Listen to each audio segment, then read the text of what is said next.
Recording started. Good afternoon, and welcome to this Epic Ed Web Conference, Formative Assessment, a Fundamental Component of Learning. Epic Ed is sponsored by, or brought to you by, I should say, the Digital Learning Collaborative here at the Friday Institute of Educational Innovation on the campus of North Carolina State University, and COSIN, the Consortium for School Networking. Epic Ed is a part of the Connected Educators project funded by the U.S. Department of Education. This afternoon we'll be using Blackboard Collaborate to bring you this session. Just want to take a moment to give you a sense of the interface. If at the point at which we take questions, you want to use a microphone to ask questions, you notice where the talk button is. You'll click on the talk button to talk and then click it again to turn it off. Notice the polling features there that we'll mention to you in just a bit, the whiteboard tools, and then the chat box where you can ask a question or make a comment at any point in time. There are two ways you can ask questions during the session. Of course, at any point in time, on the right-hand side of the screen, you can chat a question in the chat box there. Our speakers this afternoon will pause periodically to see if there are any questions. Or when they do pause, if you'd like to pose your question using a microphone, you'll notice the raise hand icon in the participants block that you should click and then be recognized. So we want to give you a chance to interact right away. We'd like to know where you're from, those of you participating in this afternoon's event. So if you would double click on the pencil icon that you see there in the whiteboard tools palette, and then perhaps choose a different size for that pencil, a different color, and mark your location on the map to indicate where you're coming from this afternoon. Give you just a few seconds to do that.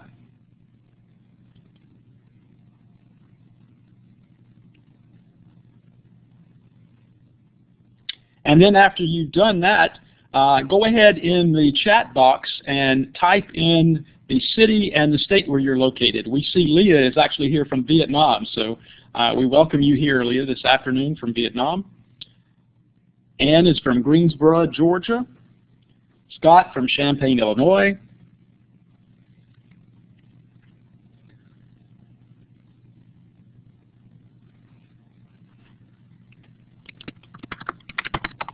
I'm from Raleigh, North Carolina. Avon is from Aptos, California.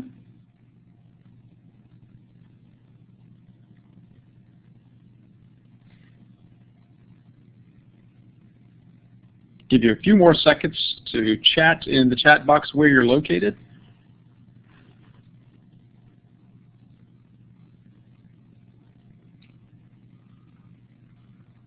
Okay, great. Well, we welcome everyone to this afternoon's session. I want to remind you that the references for this session are located on the Epic Ed website. This is a URL I'd ask you to jot down now to take note of.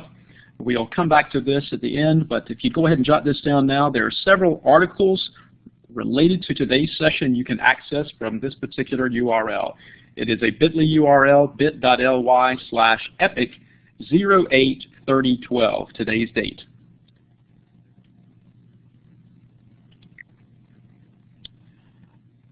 At this time, it gives me pleasure to introduce to you Keith Kruger of COSIN, who will introduce our speakers this afternoon. Join me, folks, in a virtual round of applause and welcome Keith Kruger. Actually, I think Barbara Cambridge is who I'm going to introduce, who is our moderator for today. Barbara?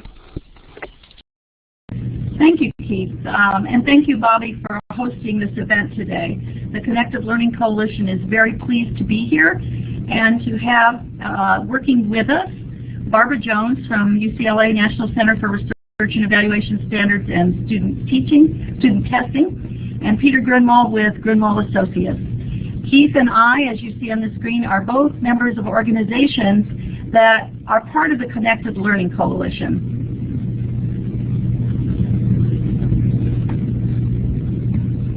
The Connected Learning Coalition is made up of 6 different organizations, and you'll see they cross disciplines.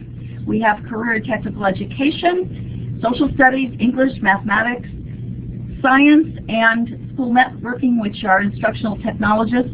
And we are a group that has been meeting together for about 3 years in order to focus on the kind of integration of learning that we think is extremely important. We have devised a set of principles for learning, which you can find on that site that Bobby just alluded to, and which have been agreed upon by all of our organizations as foundational for what we do.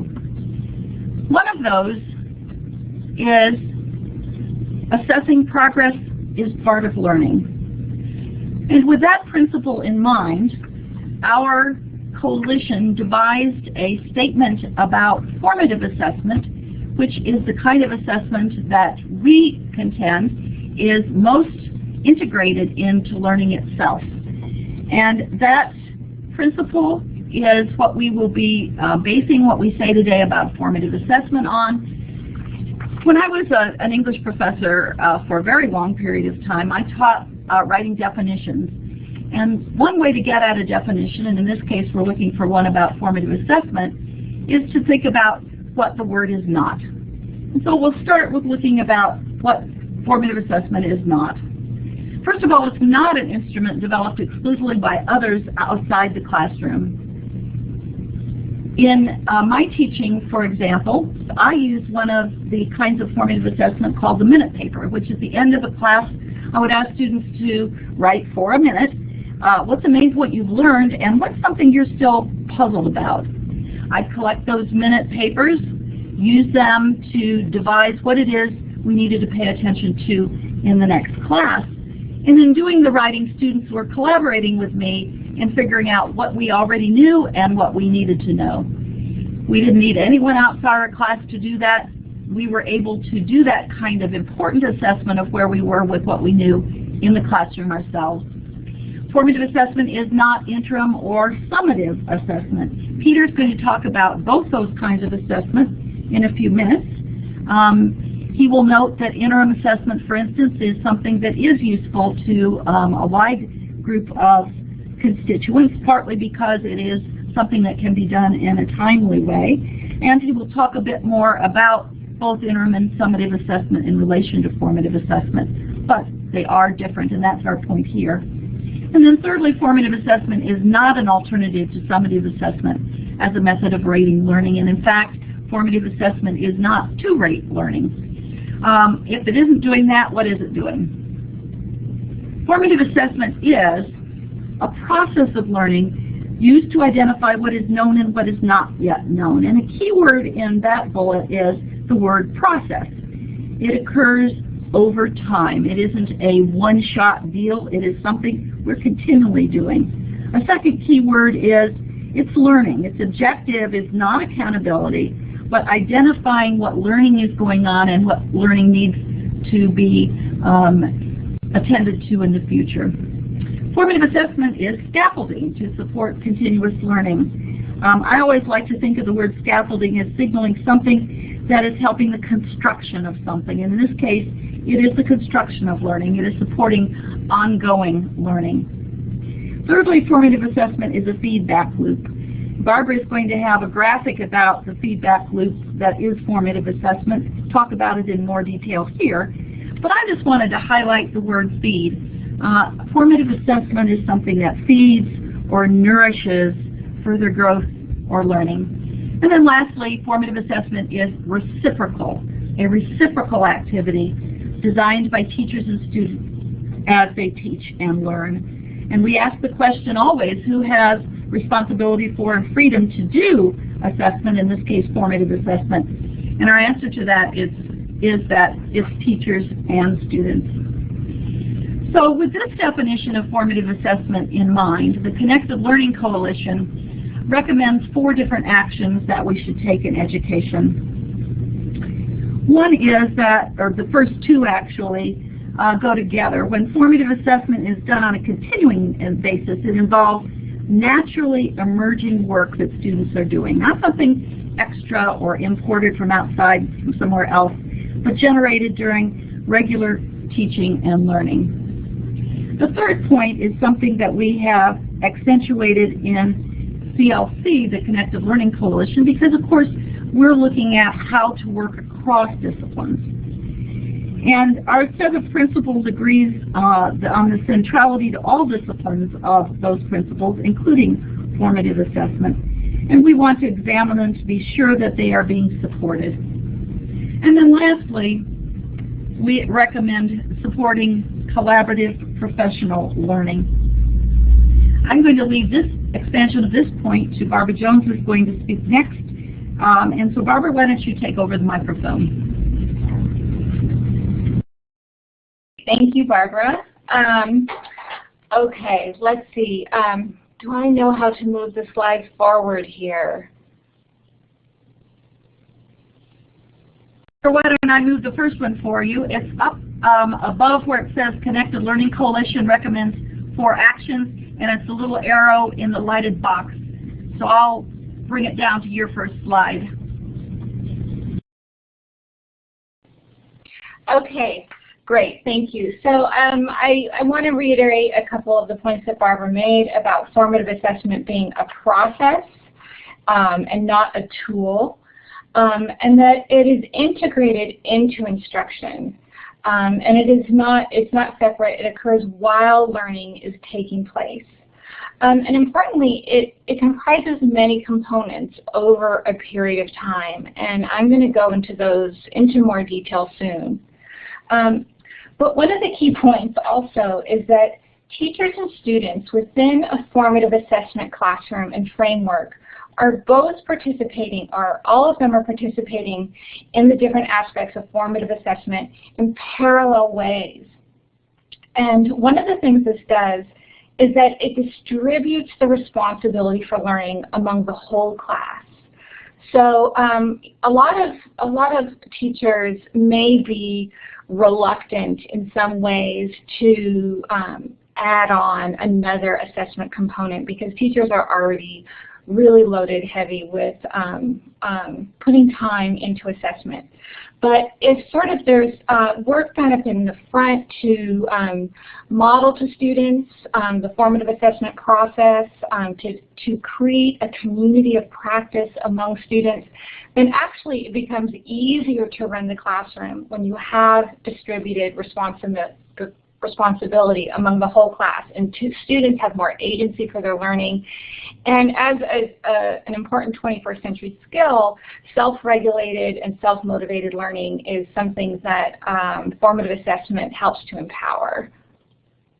Okay, so here is the diagram of the process of formative assessment that Barbara was alluding to. And I want to first bring your attention to the 3 green boxes on the left side. So it starts with learning progressions, learning goals, and success criteria for success. And what this is the work that the teacher does as part of the setting up a formative assessment classroom, is deciding what to be taught, but within a context of learning progressions. So this is sort of being able to tell where the student is in relation to a learning goal that he or she is going to set forward, but also within the context of the domain as a whole, and be able to track that student's progress. So the orientation of understanding where that learner is in relation to their own progress and not necessarily in relation to others. And then as we move on, we get into eliciting evidence, interpreting evidence, and then from that you identify the gap between where the learner is and where they need to go. And I'm going to talk about that in more detail. From there, you take responsive action, decide if you need to give feedback to the student, you adapt the instruction to the learning needs, and you make sure, as Barbara mentioned, that you're scaffolding. And you're doing it sort of at the student's learning edge, right where sort of the next step is in the progression, right where they need to go. And because you're taking stock of their learning on a regular basis, this is easier to do within the context of formative assessment. And the goal is to close the gap between where the learner is and what learning goals you've set forward.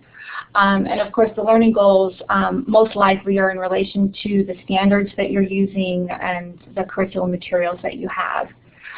Over here in the bottom right, we have classroom culture, and it talks about the 3 levels of assessment that occur in a formative assessment classroom. The teacher does the assessment, peers assess one another, and learners assess themselves. Okay, so what is the teacher's role in formative assessment? Well, here again, it's not focused so much on the behaviors of students, but on what they need to be learning. And it's about creating a transparent environment for students about what is expected of them and what they need to do to be successful. So we talk about success criteria. So that needs to be very clear. Like, so students know exactly what elements consist successful work, and if they're not making that, what they need to do to get there.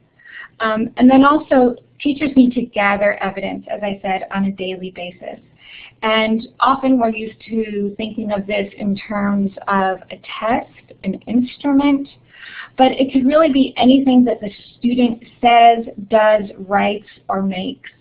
And it occurs largely in interaction that the teacher has with students, observations of their activities and their discussions, and then analysis of their work products. So based on this evidence that teachers collect, they need to take responsive action, because just gathering information, gathering data about where students are in their learning is not effective unless they do something about it.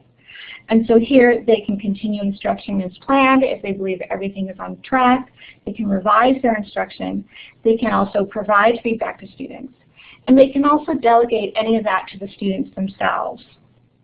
But one of the key parts of this in terms of gathering evidence is that teachers plan learning and assessment opportunities when they are planning their instruction.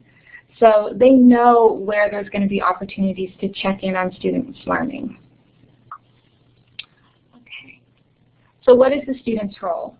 Well, the students need to learn how to self-assess, and this occurs mostly in the context of metacognitive activity. So besides being aware of what the demands of the tasks are they're doing, the goals of the processes that they're undertaking, they have to be having practice in checking what is my level of understanding, what strategies do I have to be able to move my learning forward. And these have to be taught, of course, by the teacher, and that's one of the main roles that the teacher has is teaching students how to do this for themselves.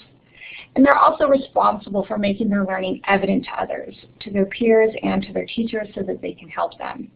And they need to give their peers feedback on how they're doing. So teachers also can play a big role in teaching their students how to give constructive feedback to help them. It helps both the person who's giving the feedback to their peer, because it makes them internalize their learning goals more closely, and of course it helps the peer. So here's a quote. I used to do more, but now I do less. Now I work hard to save time for student reflection, rather than filling every minute of the lesson with activity. So this is a teacher engaged in formative assessment, and it goes back to the point that it's not necessarily that during the course of a lesson that the teacher is working harder to fit in time for the assessment, but it's being delegated for the students. It's teaching them to be reflective based on a framework that the teacher has created. So one of the key aspects and elements of formative assessment is descriptive feedback. So there are two parts of it. So there's feedback to the teacher, and we've talked about this as evidence. So this is information based on gathered evidence that informs teachers' instructional decisions. And it also is important that as it comes in, it makes any other previous information that the teacher has irrelevant, because this learner's status has moved on. They have progressed and are in a different place. So the teacher needs to be getting regular feedback from the students about their learning status. And then, as we talked about before, it being a feedback loop, this is where that comes in. So there's the regular feedback loop of getting information from students and acting upon it. The other part is the teacher giving feedback to students, a peer giving feedback to students, or the student self-reflecting and giving themselves feedback. And an important part of this is there's been a lot of research about descriptive feedback and how important it is to student learning. But it's not just any feedback. It's not just, oh, you're doing great, you're doing good, or this could be better, or a grade. It has to be descriptive and clear. And if it has suggestions for how to improve, what possible future steps can be taken to brainstorm with the student about that, it's the most effective. Another key component, and this has been implied through everything else I've said, is that there needs to be a safe classroom environment for students to feel comfortable exposing where they are in their learning. A lot of students may be constantly comparing themselves to others, maybe not feel that they're up to par, but if they feel that if showing their learning is actually not only helping themselves, but is also helping their peers, and that they're working together in a culture of formative assessment practice, then that makes a big difference. And they won't feel necessarily that they will be diminished in the eyes of their peers or their teachers if they show something they don't understand, but feel it's a safe place to ask for help and maybe to help each other. So just in closing, some key points is that formative assessment is an actionable, reflective practice for both teachers and students. Participants regularly make adjustments to their practice based on evidence of learning in relation to learning goals. And that teachers and students both have to make their thinking visible for the purpose of moving learning forward for all students in a collaborative community of practice. And when we talk about teachers making their thinking visible, this is one of the key instructional strategies that teachers can use in modeling what they want students to be able to do. All right, so I will pass it on to our next presenter, who has some great things to talk about in terms of a recent study. All right.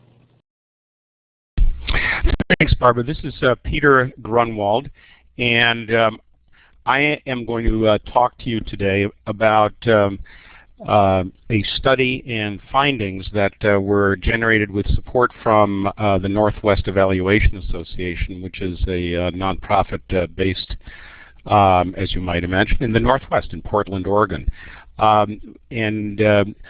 We conducted this study as part of a series of public studies that try to inform the field in regards to areas of high interest, and of course assessment is indeed one that is pretty critical. The study that we undertook actually was comprised of 3 parallel surveys, a survey of more than 1,000 K-12 classroom teachers, more than 1,000 parents of K-12 students, and 200 school district decision makers, that is administrators. In all 3 instances, what we tried to do, and I think we succeeded, is to create samples that were as representative as possible of the larger population. And as you can see on this slide, we took some care in terms of the demographic and other elements to make sure that the samples were as representative as possible, particularly in this case teachers and parents. But the same thing with district administrators, including elements such as district size. So what is it that we looked at? Well, we looked at formative, interim, and summative assessment. The notion here, of course, was to examine the perceptions of these 3 kinds of assessment types and to, in essence, bring in the voice of parents and educators, both teachers and administrators, into the process so that it would be possible to test, if you will, some of the notions that you've just heard discussed. And I think you'll see some interesting echoes. We did not use the terms formative, interim, and summative in getting feedback from parents or really from educators. What we did for parents is use fairly detailed definitions that you can see up on your screen. And for teachers and administrators, we use slightly less detailed definitions that were embedded in the questionnaire itself. So it didn't depend on a shared understanding of the terms formative, summative, and interim. And in fact, we found that there isn't a complete consensus among educators about what those terms even mean. I'm not going to read you the definitions here, but this is a sidebar from our public report, which is available at no cost for downloading, and I'll provide the URL at the end of this presentation. Using these definitions, let me get into some of what we found. First of all, as a building block, we found when we asked both parents and educators what is the key focus that they have in terms of the objectives that they're interested in, the priorities in education. And no surprise, what we found from parents is that they are interested in their individual child, and the perceptions that parents told us is that it's not just the individual child, it's being able to monitor the child's progress and figure out when and if and when to intervene in their child's progress and in order to help things along. Same kind of thing in broad brush in terms of teachers and administrators. They are also interested in a focus on the individual child. And most of the results in terms of monitoring student performance and monitoring growth over time and the like are roughly comparable with parents and also between teachers and administrators. There were a few exceptions that are probably no great surprise to you. For example, monitoring teacher effectiveness was something of much greater interest to district administrators than it was to teachers. But using these findings about the importance of monitoring and tracking individual student progress, we then drilled down a bit and wanted to find out what is it that parents and educators wanted to assess. And what we found is that there's a picture that's actually different than a lot of the national dialogue, which of course emphasizes English language arts and mathematics and soon science as the focus of assessment. What we found is an interest in measuring a much broader range of skills, of higher order thinking skills, at a level that's roughly comparable to more traditional subjects, which I'll show you in just a second. So what you see here on the chart is that problem solving, critical thinking, communication, and even a little bit further down, creativity, innovation, collaboration, all those so-called 21st century skills were of interest, with problem solving, critical thinking, and communication being of particular interest to parents.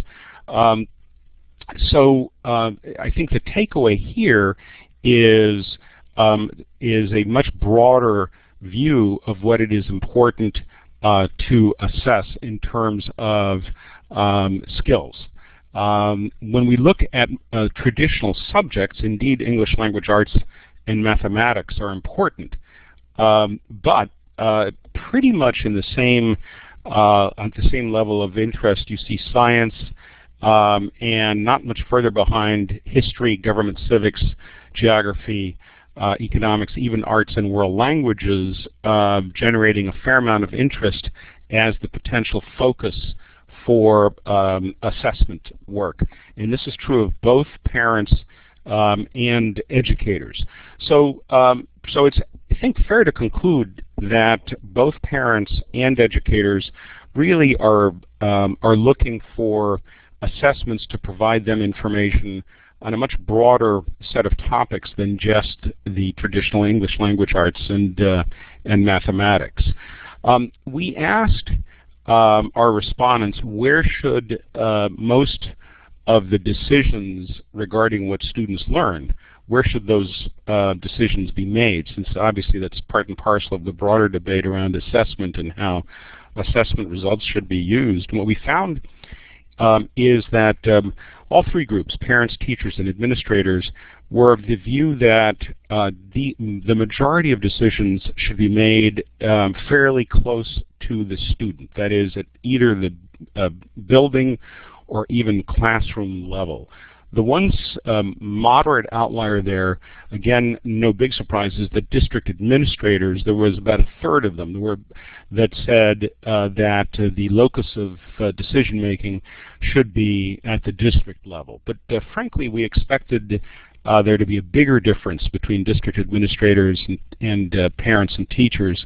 What we found is that a healthy proportion of all three groups looked for decision making at a level that's quite close to the student. When we did look at formative, interim, and summative assessment, again, not using those terms, but using definitions to help inform our respondents and generate as sound a set of findings as possible. What we see is that formative is seen as being more useful in more different kinds of ways by parents than interim and summative. And that finding is echoed on a variety of levels when we heard from teachers and administrators. Again, these are essentially excerpts from our public report that you'll be able to look at in some detail if you're interested in the subject. But the basic takeaway is that across a number of dimensions, formative and interim assessments were perceived as being more valuable by educators than summative. The one exception is in terms of comparisons of student performance to students both in and outside of the district, but that was an interest that was at a lower level of intensity, I should say, than some of the other elements that you see here. So key takeaway is that the kind of interim and certainly formative assessment that you've heard described by my fellow panel members is something that is seen as being quite valuable and important by both parents and educators. Now, one of the other findings, and I'm just giving you a very quick overview of some of the findings, but one of the findings that really jumped out at us is the whole notion of the shelf life of assessment findings. What is clear here as we look at what parents are telling us about when assessment data is useful to them, what is clear here is that it's most useful to them at most 2 or 3 months after the assessment actually takes place, and that after that it becomes stale. And in fact, there's a significant proportion of parents, about 40%, a little bit more than 40%, that tell us that assessment data is only really relevant up to a month after the assessment. And so there's some obvious implications here for what's going on nationally in terms of the changes in assessment regimes and the kinds of high stakes and standardized testing that's taking place, and the ability to be able to report back assessment findings both from summative and formative and interim. It's probably fair to say that formative and interim lend themselves to this kind of quick turnaround that parents want, perhaps more readily than does summative. But at any rate, takeaway would be very limited shelf life of assessment data, certainly in comparison to what's commonly assumed in our field. We also took a look at some of the trade-offs that are out there in regards to both time and money regarding assessment. And what we found is that, as this suggests, that there's a very significant proportion of educators who think that there's too much time teaching to the test. A smaller proportion, but still non-trivial, of parents believe that there's too much teaching to the test. When we looked, by the way, at monies spent on state assessment, we found that both parents and educators thought there were too many resources being allocated to high-stakes state assessments. And there's a number of other trade-offs that we looked at, including issues such as stress and some of the newer technology platforms for assessment that you can see in our report. And with NWEA, we generated some implications and takeaways. I think that some of these are relatively self-evident from the data. One is to obviously focus on a much broader range of topics that ought to be assessed than just English language arts and mathematics. We do need to develop new ways to assess, given the preferences and the perceptions that we're hearing from both parents and educators. We certainly need not only useful but timely assessment, given that shelf life finding from parents. And it's pretty clear that decision-making authority needs to, at least on a number of issues, devolve down to the building and the classroom level whenever possible. And finally, while this isn't a direct implication, it's certainly one that we think is important, and that is the potential for learning communities to provide training and professional development for educators so that they can better use and implement assessments. And the model for that is the online communities project that we are working on with COSIN and the Friday Institute as part of the initiative that's been developed by the U.S. Department of Education. As I mentioned, we have a public report and an infographic that's up on our website. You see here a picture of the infographic that is available for downloading that addresses some of the issues I just mentioned, and as well as some others. It looks like we're missing the URL, so let me just read it to you. It is at grunwald.com/reports.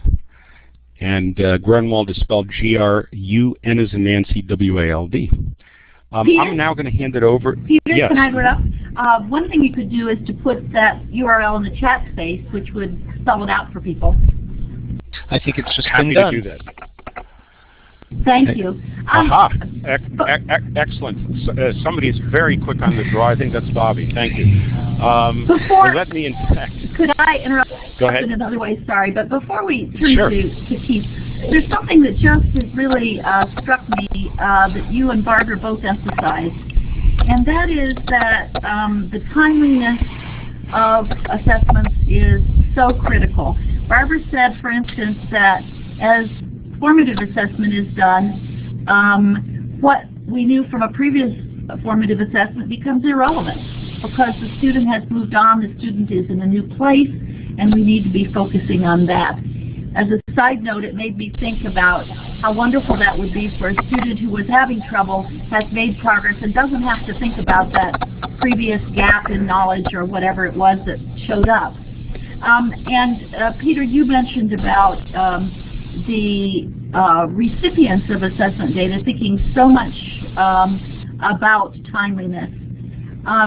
I wonder if Barbara or Peter, you'd want to talk a little bit more about what we can do about this, and particularly in relationship to the time that it's taking in the classroom to prepare for summative assessments and our investment in summative rather than formative at this point. Barbara, do you want to go first? Sure. Just briefly, I would say that transparency is the key.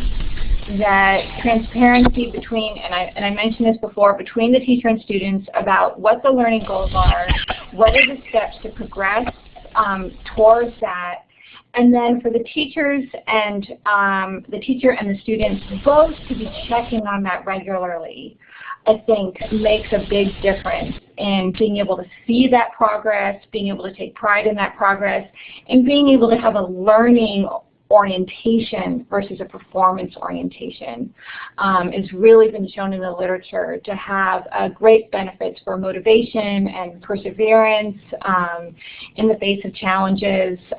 So I would say that would be a really key component. Thanks. I mean, I don't have a lot to add to that.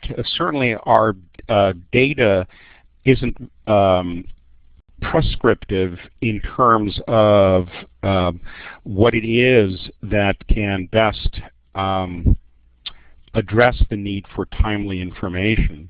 I would only observe a couple of things. One is that just as with educators' need for timely information, and both students and educators to be able to take the most recent information and essentially use it to paint a more accurate picture of the student's progress, I'll just emphasize that the ultimate consumers, that is the taxpayers and voters, parents, believe very strongly that assessment data needs to be fresh.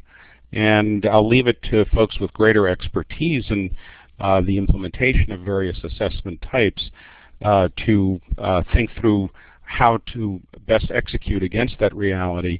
My personal view is that that probably calls for a sort of moving, dynamic set of assessment tools that would very much include portfolios and electronic portfolios to be able to allow, as I think Barbara and both Barbaras have mentioned, the student's own work to, at least to a degree, speak for itself. But the key takeaway from our research is that clearly parents are very much in agreement about the need for much more rapid turnaround for assessment findings. Well, and I think certainly Keith will now have a lot to say about what technology can do in helping us to generate and share information and evidence in a timely way. Keith? Thanks, Barbara, and thanks to both Barbaras and to Peter for really setting the stage. And as Barbara Cambridge mentioned at the beginning of the webinar, this is being hosted by the Connected Learning Coalition, which is a coalition of 6 national educator associations, mostly teacher specialty associations, so math, science, English, social studies, career, and technical. But my organization, COSIN, which are the district level technology leaders, it stands for Consortium for School Networking, have all come together to really work together and think about what should learning look like today. And on Monday, we did a chat, and if you're interested in the coalition, go to connectedlearningcoalition.org. I'll put that in the chat box so that you have that. But we did the coalition issued about 1.5 years ago Principles for Learning, and as we were thinking about how to actually implement or focus on some of the key issues, formative education, formative assessment was one of the major things. And what I want to focus on, since I come from an association that thinks about technology for learning, is what is it unique today that we're able to do that maybe we couldn't do a few years ago. And there's no question, as everyone knows, we've had a huge focus on high-stakes tests, on data-driven decision-making. Yet, if you think about the world as it is, an awful lot of opportunity, a lot of data is collected. And if we step to the kids' world outside, or students' world outside of school, they're often playing gaming environments. And I like to think of gaming as, in fact, a high-performing learning environment. Everyone starts at level 1. You answer questions until you get level 1 right. You move to level 2. You don't move to level 2 until you get level 1 done.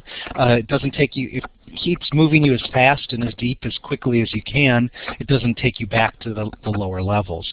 So I have a slide up there which talks a little bit, though, that it's not like we don't have technology in the classroom to actually collect formative data. It's been drastically increasing in recent years. The Institute for Educational Services, or IES, puts out their practice guide for using student achievement data to support instructional decision making, and they specifically recommend that technology systems really do support data-driven decision making and allow us to more actively engage students. And the graphic that's here is, one way to think about that are, in fact, the sort of, and these are not representative of all the ways that formative data is now collected, but for examples, the learning management systems that school systems have increasingly allow for feedback loops to both the teacher and students in peer learning situations. We have up there student response systems, what are commonly generically called clickers, that give immediate feedback to the teacher, and especially for shy students, is a very great way to allow them to participate, and you can, as the teacher, see what the group is thinking as they're not just calling on the kids that volunteer, but seeing what's happening. We're also seeing what we've labeled here as teacher and student handhelds. Those are increasingly being allowed as districts rethink their acceptable use policies, and they of course provide immediate feedback to teachers and students on what they know, and increasingly interactive whiteboards that are really becoming very pervasive in many school systems allow students to demonstrate that they know and can collaborate really with their peers.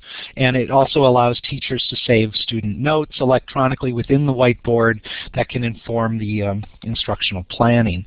And of course, these are only a couple of the examples. We're seeing many ways that you can enable formative assessment with things like data dashboards, vodcasting, and handhelds, allowing for the creation of voice and video recordings. We've already had a question, in fact, regarding, well, where do you get kind of information about this? And in fact, I see it comes from Ann Ware, who's a project director for COSIN. But we've done a lot of work over recent years with superintendents, and the goal has been to kind of really understand what is it that the key educational leader for the school system is trying to accomplish. And we've identified 5 major themes that nationally superintendents care about, and creating balanced assessments is one of them. And in fact, when we asked them among the 5 priorities to rank their very highest priority, this was the one that was the #1, which is, I think we've heard this in a variety of ways in the survey data that Peter's provided. We have an awful lot of focus on these high stakes accountability. How do we move to a much more robust, balanced assessments using formative data to really provide feedback to the learner and the teacher to really improve instruction? COSIN, for the last decade has been thinking about data-driven decision-making, and I have to say, when we started our 3DM project, when we asked people 10, 12 years ago, are you doing data-driven decision-making, only a handful of hands went up. When we ask that question now, virtually every hand goes up.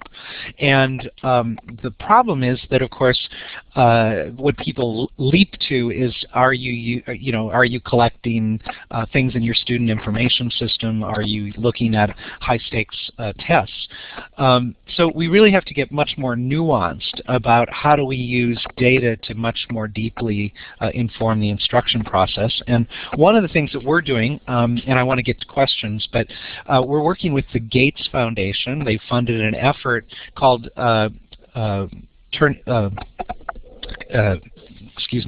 Closing the Gap, Turning Data into Action. And it's a partnership with the Superintendents Association, AASA, as well as Gartner, the world's largest IT consulting firm. And part of that is really helping school systems think about both the the traditional kind of LMS and SIS, Learning Management System, and Student Information Systems? How do we provide better data to about the satisfaction or dissatisfaction with the current products in the market? But I think even more interesting is the work that COSN and the Superintendents Association is doing around how do you enable a environment that is data rich. What is the role of principals? What is the role of the school system in really helping teachers and students have access to this data, and how do we move beyond the current products that exist in the market and really articulate what the educators want and need from those sort of systems. So with that, I'm going to turn it back. Oh, I will also say one last thing, and that is this whole area of personalized learning, I think, is front and center for many school systems. The race to the top of competitive funding that is just happening this fall, the next month, school systems have to figure out whether or not they're going to apply for the race to the top district competition, is focused, in fact, on personalized learning.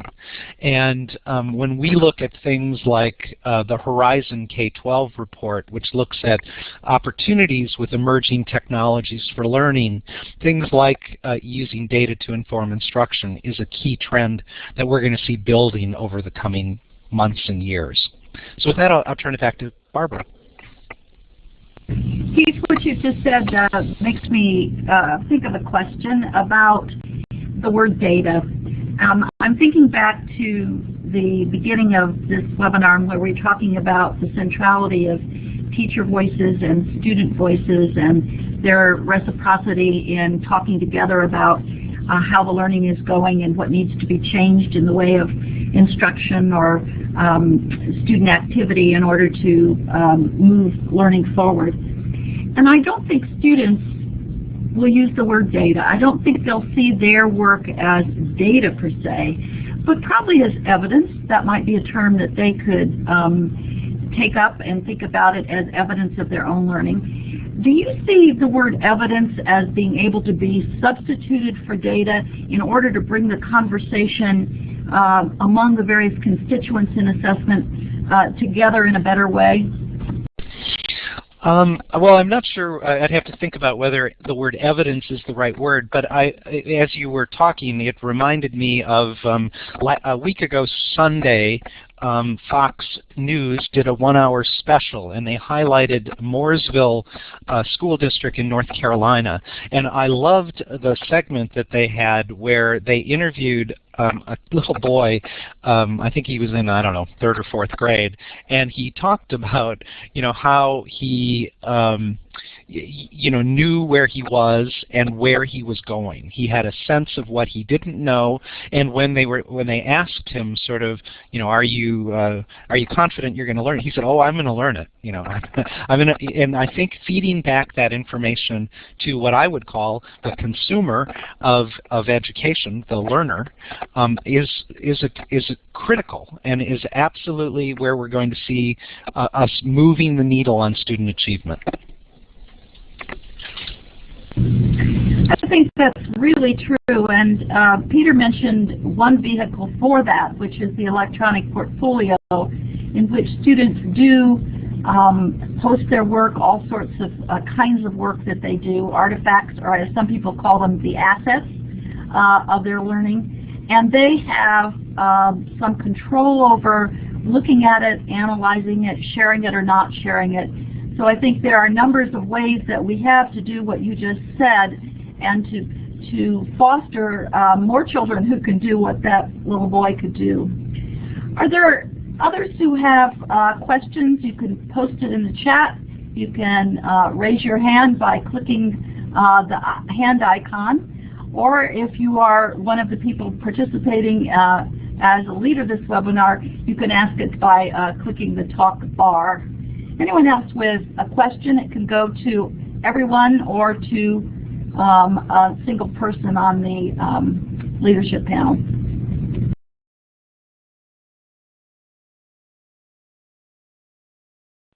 Barbara, hi, this is Bobby Hopgood here at the Friday Institute. I just wanted to make a comment to extend on some of the things that were said this afternoon about students getting feedback.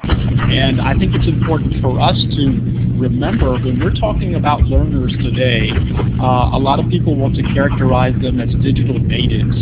And whether you believe in that concept or not, there is a lot of research that indicates that a lot of our young learners today value immediate feedback. And hence we then understand why they gravitate towards games like Angry Birds. I saw Ann Ware hostess in this chat box, Angry Birds, because they do get that immediate feedback. So I think it's incumbent upon us to remember that what's happening outside of the classroom, the ways in which technology are providing and shaping their lives, we can capitalize on inside of the classroom. So in Keith's example, talking about Mooresville, North Carolina, they use a learning management system there so that students can see at any given point in time where they are on a learning trajectory, and it develops that sense of onus in the learner so that they feel like they have a lot more control.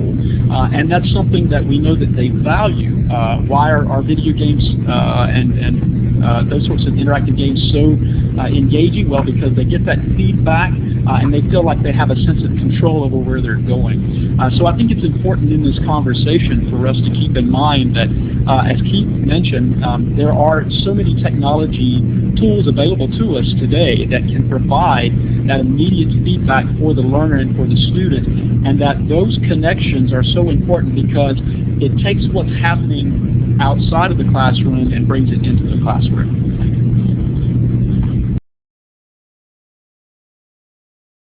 That just made me think about something inherent in video games that I think could be capitalized in the classroom, which is that when you're doing video games, failure is low stakes.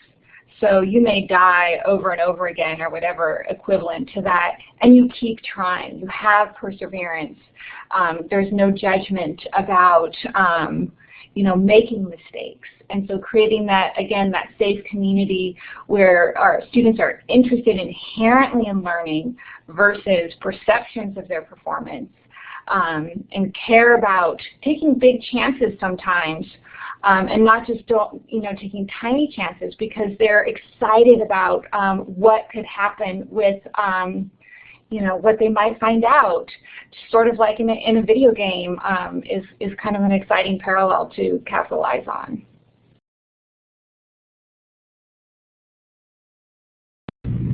Taking chances, very important. Knowing that risk and not succeeding are both part of the learning process, and we certainly need to take that into account when we're assessing. I just saw the report of a faculty member who has as 5% of the grade in his class talking about your failures. So I think that being willing to acknowledge that part of the learning process is really important. So thanks, Barbara. I really agree with you. I put up now the screen that gives you the citation that Keith mentioned just a moment ago, which is connectedlearningcoalition.org. If you go on that site, you'll see some information about the coalition, but you'll also see a place that we would invite you to ask any further questions if you have them after this webinar.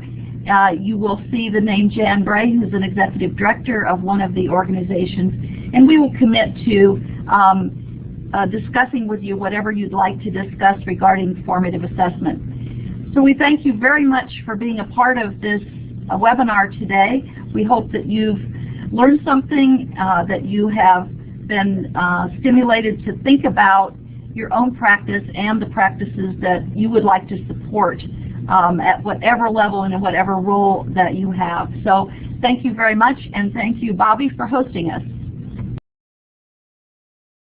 My pleasure, Barbara. Many thanks to Barbara Cambridge, Barbara Jones, to Peter Gunwald, and to Keith Kruger. My apologies earlier for putting Keith on the spot for starting things. We really appreciate the information shared this afternoon and the presentation about formative assessment.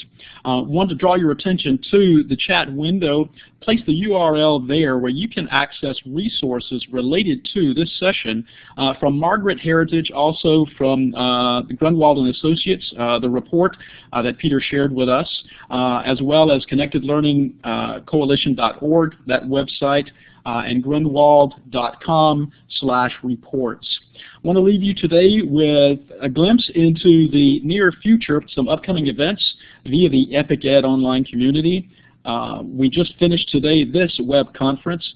Starting in September, Dr. Lisa Hervey here at the Friday Institute will begin a special series called Teacher Feature Fridays, the very first one looking at the concept of a highly connected educator and what is that highly connected educator.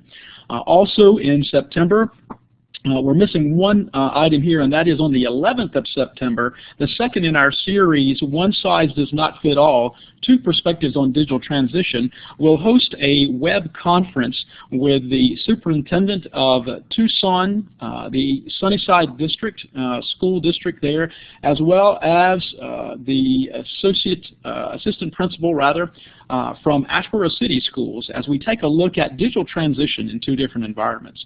Then you see there on the 19th of September, discussion of the National Ag Tech Plan with Karen Cater and the superintendent of Mooresville City Schools, graded schools rather, Mark Edwards.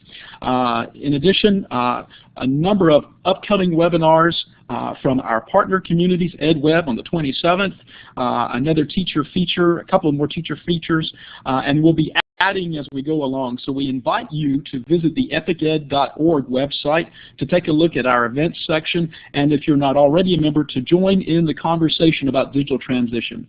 Again, a virtual round of applause and many thanks to representatives from the Connected Learning Coalition. Our thanks to Barbara Cambridge, Barbara Jones, Peter Grunwald, and Keith Kruger. Thanks so much, everyone, for participating this afternoon, and we wish you all the best for epic success and epic conversations in the coming year. Thank you, and have a good afternoon.